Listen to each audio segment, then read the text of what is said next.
तो दोस्तों 2023 की सुपरहिट गुजराती फिल्म वश, जिसका बॉलीवुड में शैतान नाम से रीमेक बना था, अब उसका पार्ट 2 आ चुका है, वश लेवल 2। ये मूवी पहले से भी ज़्यादा इंटरेस्टिंग और भयानक है। इस फिल्म में उसी कहानी का नया और बेहतर वर्जन दिखाया गया है, जो कि पहले पार्ट से भी अच्छी तरह कनेक्टेड है और ये मूवी मेन स्टोरी को पूरी तरह कंप्लीट करती है। तो अगर आपने वश या शैतान देखी है या नहीं भी देखी है, तो आज मैं इस सेकंड पार्ट को ऐसे एक्सप्लेन करूंगा कि आपको सब समझ में आ जाएगा। तो चलिए शुरू करते हैं।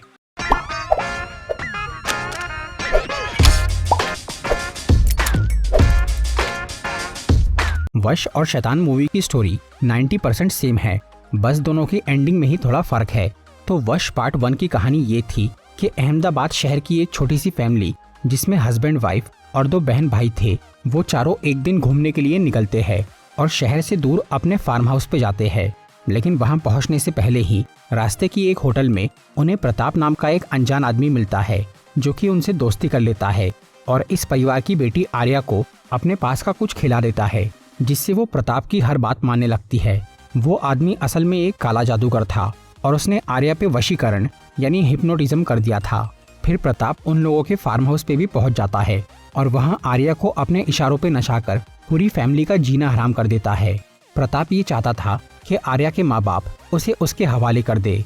पहले तो वो लोग नहीं मानते, जिसकी वजह से प्रताप आर्या को अपने भाई को मारने बोल देता है। इससे वो बहुत घायल हो जाता है।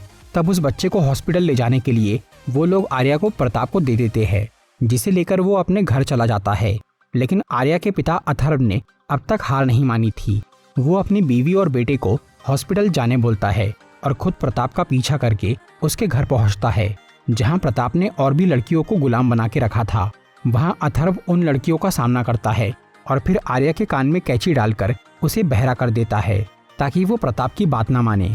आखिर में अथर्व प्रताप की जबान काट देता है, ताकि वो किसी से भी कुछ ना करवा सके।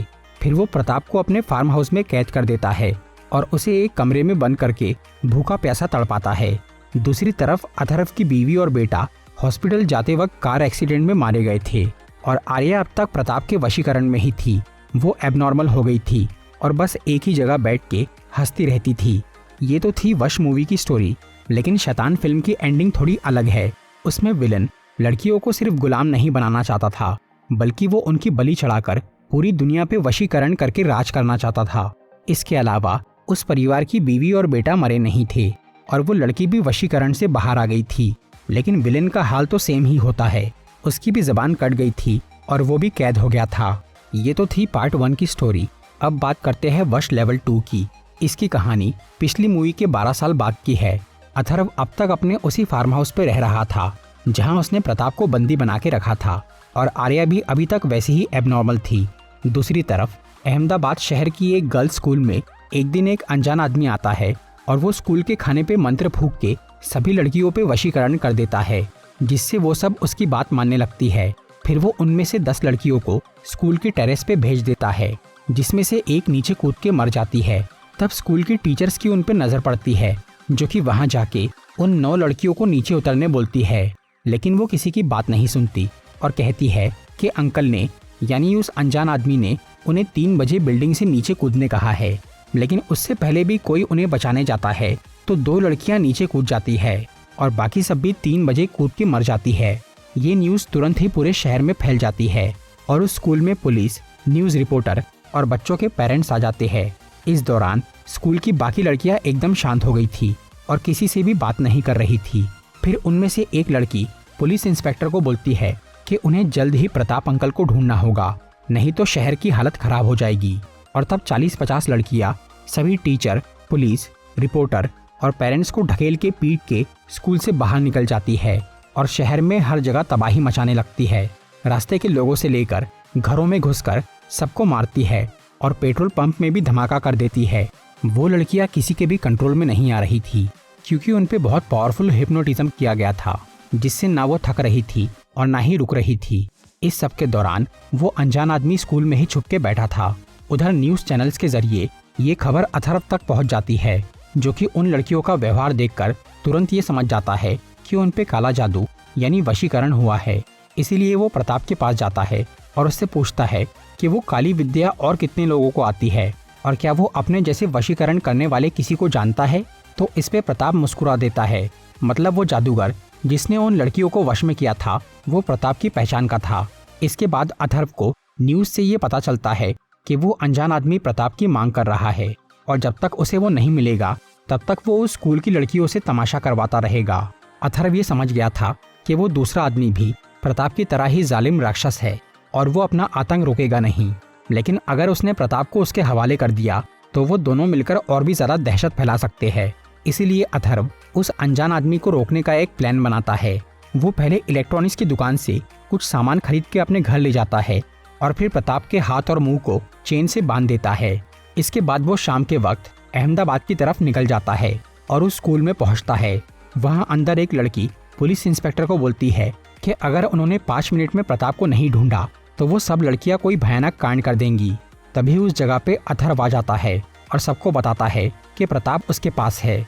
फिर वो बोलता है कि उन लड़कियों पे वशीकरण किया गया है जिसे तोड़ा नहीं जा सकता और वो जादू करने वाला वहीं आसपास मौजूद है। तब वो अनजान आदमी सबके सामने आता है जिसका नाम था राजनाथ। वो कहता है कि उसी ने उन लड़कियों की वो हालत की है और उसे लोगों को रोते तड़पते देखने में मजा आता है, लेकिन अगर किसी ने भी गुस्से में उसे कुछ किया तो वो लड़कियां उन्हें काट पीट देंगी। फिर वहां राजनाथ एक लड़की को टॉर्चर करता है जिसकी वजह से वो पुलिस इंस्पेक्टर उसे गन से मारने की कोशिश करता है। तब राजनाथ को बचाने के लिए एक लड़की उस पुलिस ऑफिसर पे हमला करके उसे बहुत घायल कर देती है। इसके बाद राजनाथ अथर्व को बोलता है कि वो उससे शांति में अकेले बात करना चाहता है, जिसके लिए वो सभी टीचर्स, पेरेंट्स और पुलिस वालों को बाहर जाने बोलता है।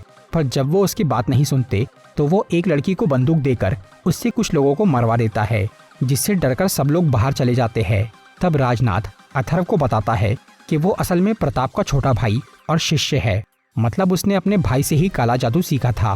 फिर वो अथर्व से पूछता है कि वो प्रताप को कैसे जानता है और अब उसका भाई कहाँ है। तब अथर्व बोलता है कि प्रताप ने उसकी बेटी पे वशीकरण किया था जो कि अभी तक ठीक नहीं हुई और प्रताप उसकी कैद में है। इस पर राजनाथ कहता है कि वो उसके भाई को छोड़ दे, नहीं तो वो उसे मार देगा या उन स्कूल की लड़कियों को जिंदा जला देगा। लेकिन अथर्व को उसकी किसी बात से डर नहीं लगता क्योंकि वो प्रताप का जुल्म सहकर और उसके साथ रहकर खुद भी पत्थर दिल बन गया था। अथर्व बोलता है कि वो प्रताप को बस एक ही शर्त पे छोड़ेगा, अगर वो उसकी बेटी आर्या का वशीकरण खत्म कर दे, जिसके लिए राजनाथ मान जाता है। और तब वो अथर्व के घर यानी उस फार्म हाउस पे जाने की तैयारी करता है। इसके लिए वो स्कूल वालों से 2 बस मांगता है जिसमें वो अथर्व के साथ बैठता है और सभी लड़कियों को भी बिठाता है ताकि उसकी जान सुरक्षित रहे और कोई उनके पीछे ना आए। फिर वो लोग उन 2 बसों में स्कूल से निकल जाते हैं और शहर से बाहर उस फार्म हाउस की तरफ जाने लगते हैं। सफर काफी लंबा था, इसलिए रास्ते में अथर्व राजनाथ से कुछ सवाल पूछता है। सबसे पहला तो ये कि उसे 12 साल बाद अपने भाई की याद क्यों आई, जिस पर राजनाथ बताता है कि उसे पहले ये लगा था कि प्रताप किसी साधना के लिए कहीं गया है जिसमें अक्सर काफी वक्त लगता है, लेकिन फिर जब वो कई साल तक वापस नहीं आया तो उसे शक हुआ कि जरूर कुछ गड़बड़ है। इसलिए राजनाथ ने अपने भाई को ढूंढना शुरू किया। पर जब कुछ साल बाद भी प्रताप उसे नहीं मिला तो उसने ये भयानक रास्ता अपनाया ताकि प्रताप को या उसे पकड़ने वालों को ये खबर मिल जाए कि उसका भाई उसे ढूंढ रहा है। और अगर इसके बावजूद भी प्रताप का कोई जवाब नहीं आता तो राजनाथ ये मान लेता कि वो मर चुका है। लेकिन उसका तीर एकदम सही निशाने पर लगा और उसे प्रताप की जानकारी मिल ही गई। इसके अलावा अथर्व ये पूछता है कि वो और उसका भाई सिर्फ लड़कियों को ही क्यों गुलाम बनाते हैं। तो इस पर राजनाथ बताता है कि शास्त्रों में नारी शक्ति को सबसे महान कहा गया है, पर ये बात प्रताप और राजनाथ जैसे अहंकारी आदमियों को बर्दाश्त नहीं थी और वो पुरुषों को ही सबसे शक्तिशाली साबित करना चाहते थे, इसलिए वो बस लड़कियों पे ही वशीकरण करते थे। फिर राजनाथ अथर्व को ये बोलता है कि प्रताप एक बहुत ही माहिर जादूगर है और वो अपने भाई के आगे कुछ भी नहीं है।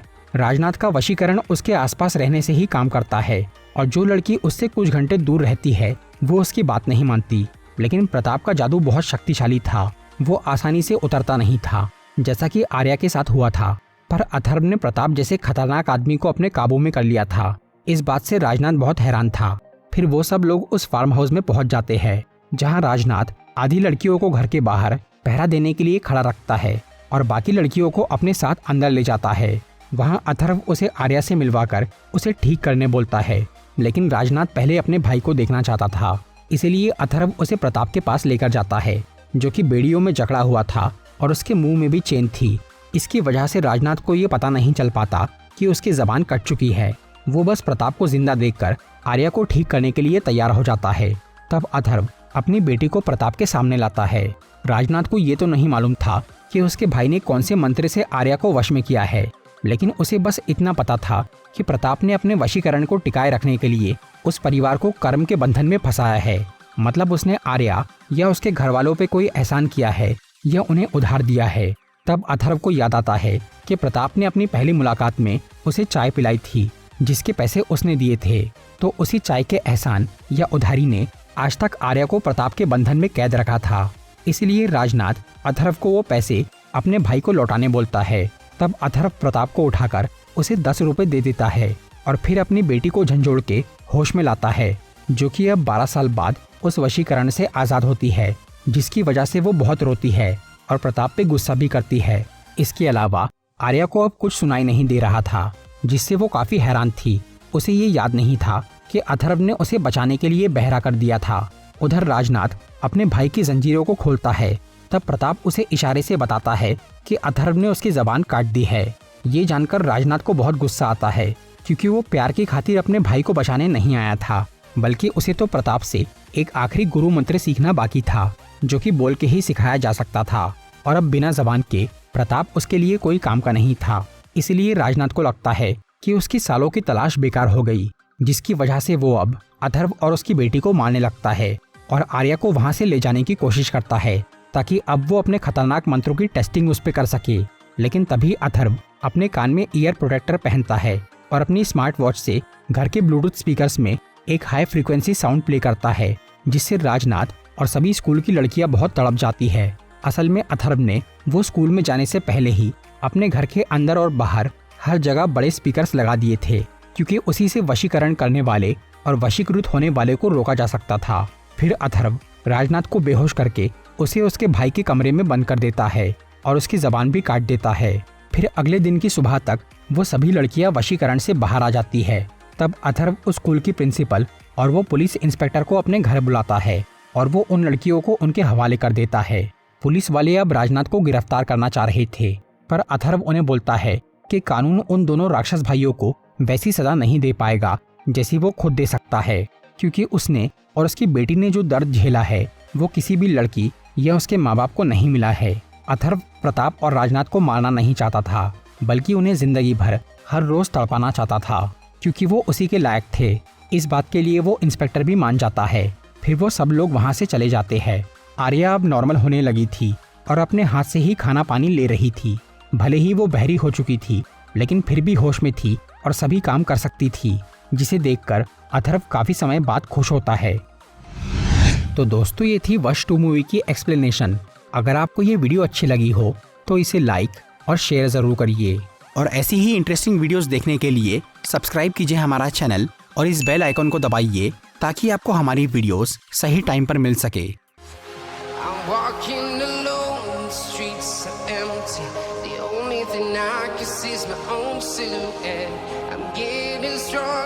Step by step, the clock is ticking, but there's no time for me.